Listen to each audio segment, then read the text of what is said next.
Lo shock dell'offerta iniziato dalla Cina all'inizio della pandemia, ormai un anno fa, seguito subito dallo shock della domanda che ha impattato a causa dei lockdown, a causa delle restrizioni commerciali, anche all'importazione e all'esportazione subito conseguenti e che ha quindi impattato i mercati, sono stati un campanello d'allarme per le supply chain globali, le catene di fornitura. Sono ormai 30 anni che la produzione del mondo si è spostata verso est e le nostre imprese, le imprese italiane, le imprese del nord-est sono al centro di queste supply chain globali, in parte come fornitori, in parte come proprio utilizzatori di componenti che arrivano dall'altra parte del mondo. Ora, questo modello di sviluppo che ci ha accompagnati in questi 30 anni sembra essere messo in crisi dalla pandemia. Di fatto però, guardavo i dati proprio usciti a fine febbraio da Eurostat, i settori che stanno riprendendosi e che hanno quasi raggiunto gli stessi livelli di produttività pre-pandemia sono proprio i settori manifatturieri trainati dall'export. Quindi da un lato abbiamo una debolezza strategica che deriva dall'essere all'interno di supply chain globali molto estese, dall'altro abbiamo che le supply chain globali si stanno in qualche modo tirando fuori dalle secche, riportando alcuni indicatori perlomeno a livelli che erano normali fino a solo un anno fa.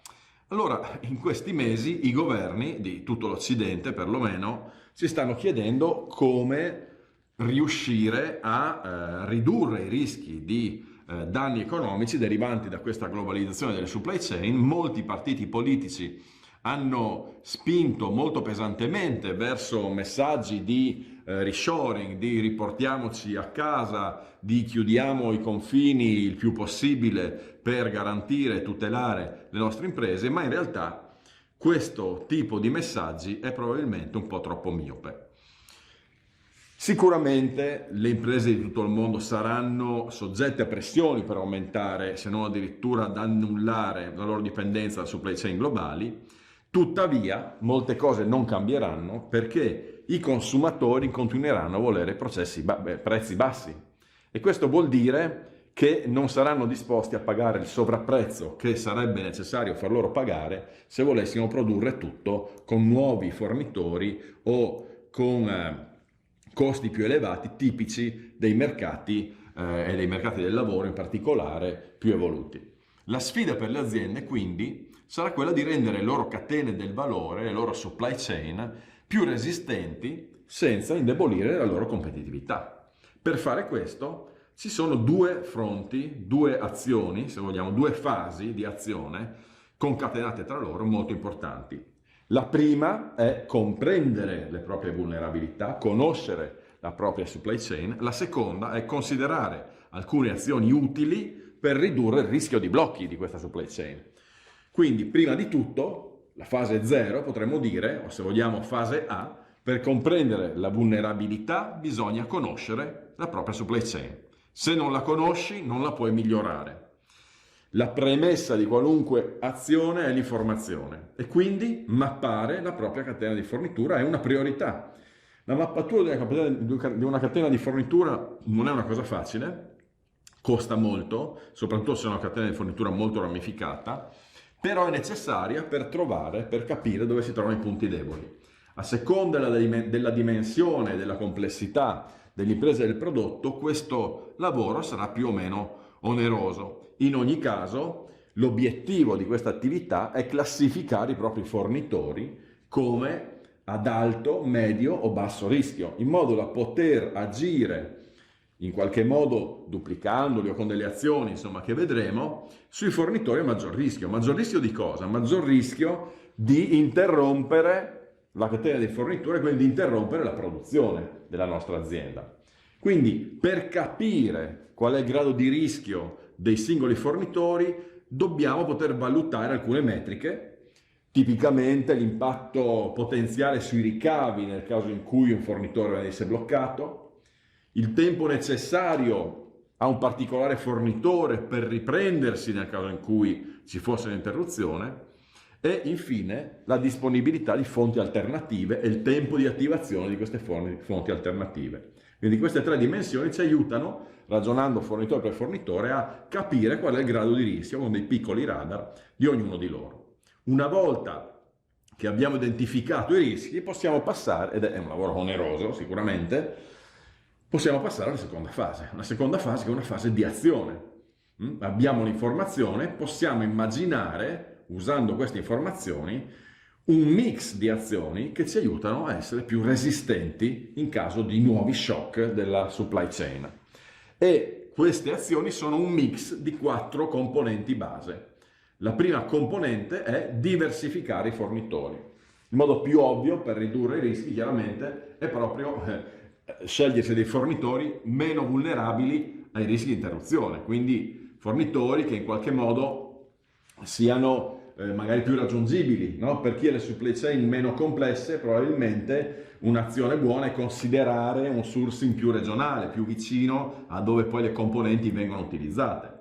Ma questo è un caso molto particolare di aziende con processi più semplici. Chi ha supply chain complesse invece deve scegliere e non può scegliere un sourcing regionale, deve scegliere nuovi fornitori, magari sempre dall'altro lato del mondo, ma non magari nello stesso stato o nella stessa area. Voglio dire, passare per esempio da fornitori cinesi a fornitori indiani o a fornitori nordafricani, no? Dove è possibile quindi, avendo più fornitori, allocare gli ordini in funzione dei blocchi commerciali che potrebbero emergere.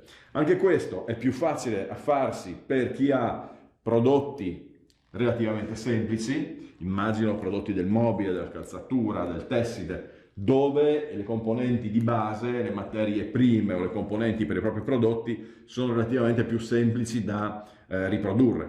Per chi invece ha prodotti complessi, se vogliamo l'automotive per dire il più grande di questi settori, modificare le supply chain globali non è assolutamente uno scherzo, forse non è nemmeno possibile, post il discorso che facevamo all'inizio sui corsi, e quindi in questo caso la costruzione di una nuova rete di fornitori secondo me non può escludere la Cina, anche perché costruire una rete di fornitori con la complessità e la ramificazione di quella cinese è una cosa che non si improvvisa in pochi mesi, in pochi anni. Alla stessa Cina, il caso Cina è un esempio, ci sono voluti più di 20 anni alla Cina per riuscire ad avere un sistema produttivo così integrato da poter fornire le componenti, i materiali, i prodotti che oggi acquistiamo da loro, che sono altamente complessi e sofisticati.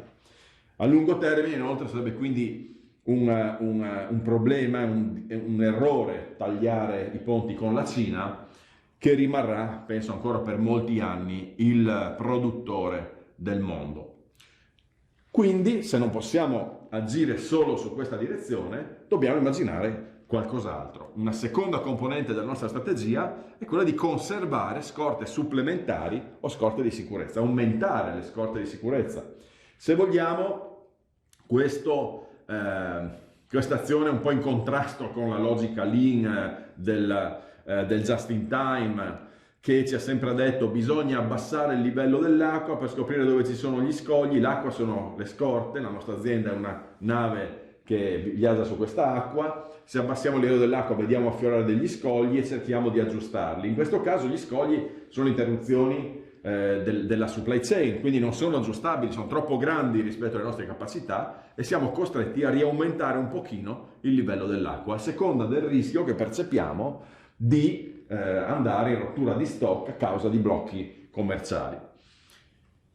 Siamo contro la lean? Sì, ma in realtà la logica è la stessa. La lean non dice di azzerare le scorte, dice di tenerle al livello giusto. Se aumenta il livello di rischio, noi dobbiamo gestirlo perché sappiamo che a fronte del maggiore costo delle scorte abbiamo una copertura di un rischio che diventa maggiore di blocco di produzione, di costi dovuti alla ricerca di fornitori alternativi, eccetera.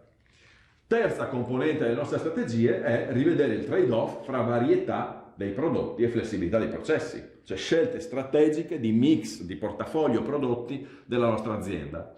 Durante la pandemia, quando la domanda è aumentata per molte categorie di prodotti, i produttori hanno fatto fatica a star dietro alle domande che venivano da che venivano moltiplicate in alcuni canali e si erano azzerate in altri. L'esempio classico, generi alimentari, in cui le aziende hanno fatto fatica ad adattarsi al crollo della domanda che veniva dall'Horeca e allo stesso tempo l'aumento di domanda di lievito, di farina che veniva dalla grande distribuzione. Ancora più evidente il caso della carta igienica, che soprattutto in alcuni paesi europei è sparita quasi subito. Perché? Perché il numero di varianti prodotte dalle aziende che producono questo tipo di commodity era molto alto e passare dalla carta igienica per l'Horeca, per gli hotel, a quella per le famiglie della grande distribuzione era un lavoro che non si poteva improvvisare in pochi giorni o in poche settimane e ci sono stati dei periodi piuttosto lunghi di scarsità di questi prodotti. Ora, per ridurre questo rischio di non riuscire a fornire il prodotto giusto,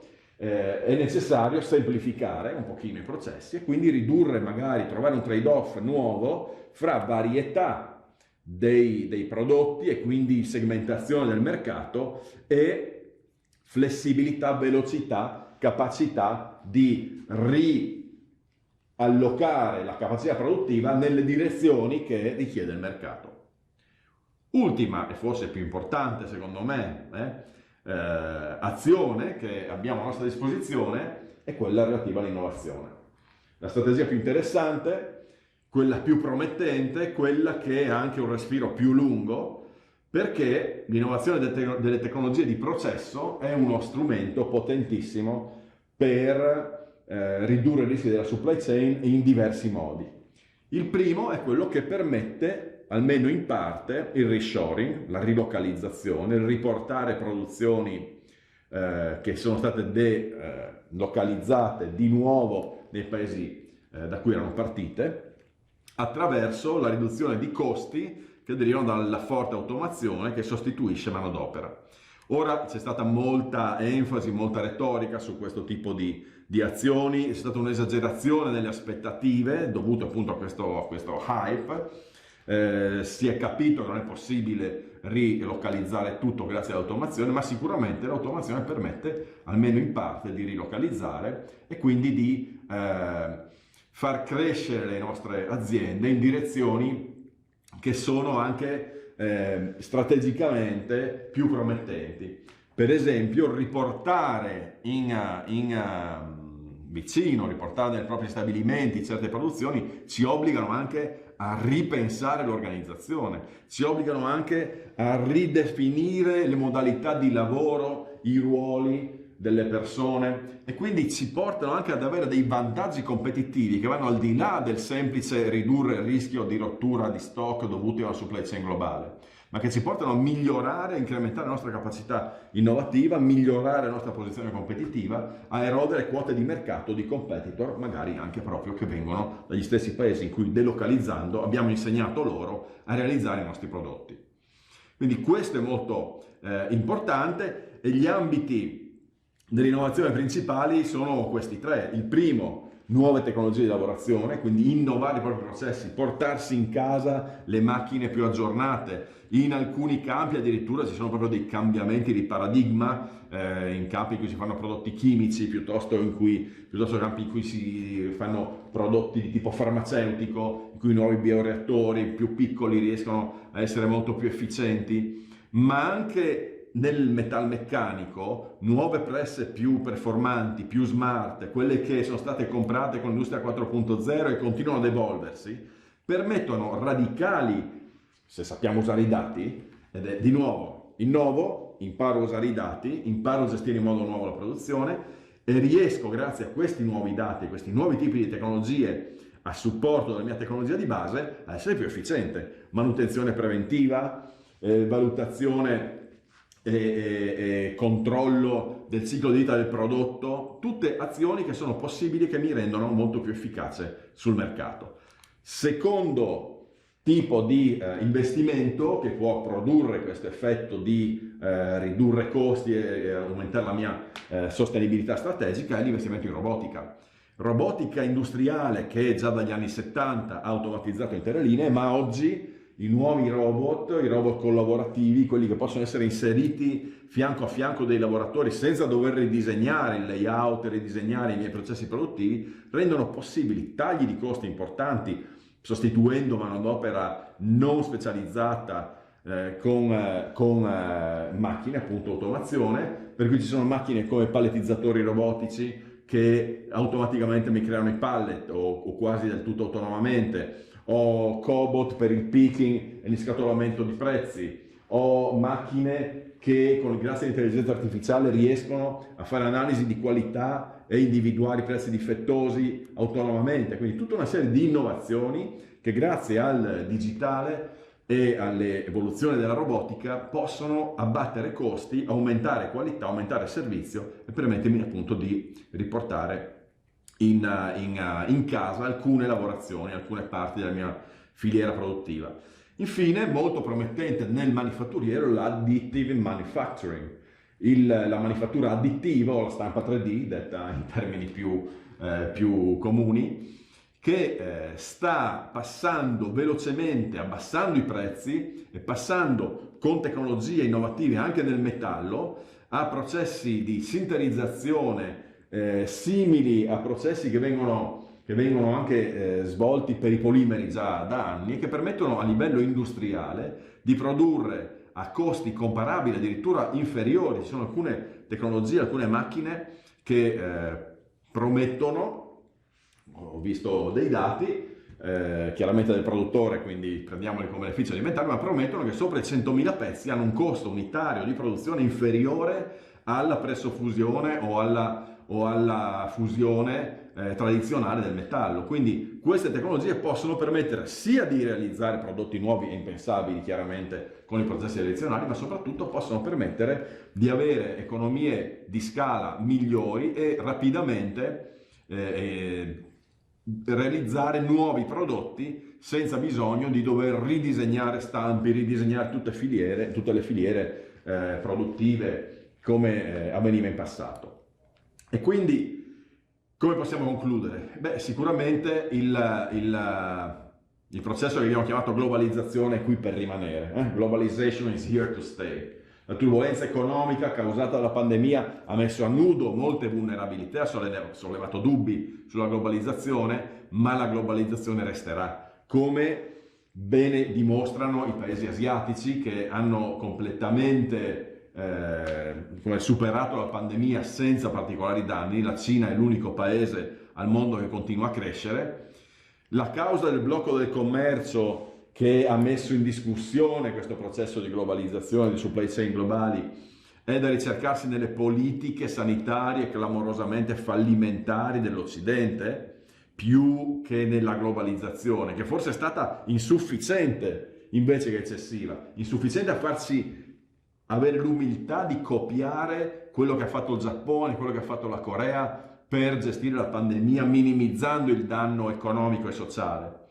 Noi non eravamo preparati, adesso abbiamo imparato, probabilmente sapremo gestire meglio gli shock futuri, ma le nostre imprese non possono e non devono allontanarsi dalla globalizzazione, perché così facendo lasceremo un vuoto che ben volentieri i nostri concorrenti colmerebbero molto rapidamente. E quindi gli imprenditori e i manager devono trovare il modo per far funzionare meglio ed approfittare dell'occasione del Recovery Fund per investire non solo in nuove macchine, ma soprattutto in nuove competenze digitali e organizzative. È giunto il momento di adottare una nuova visione adatta alla realtà della nuova era, che valorizzi l'intelligenza e la creatività delle nostre persone, oltre che la capacità delle macchine, e in questo modo migliori la resilienza e riduca i rischi di futuri shock che sicuramente arriveranno, se non per pandemie, per altri tipi di, chiamiamole pandemie economiche, che riusciamo a vedere all'orizzonte ma non sappiamo quando si scateneranno. Grazie a tutti per l'attenzione.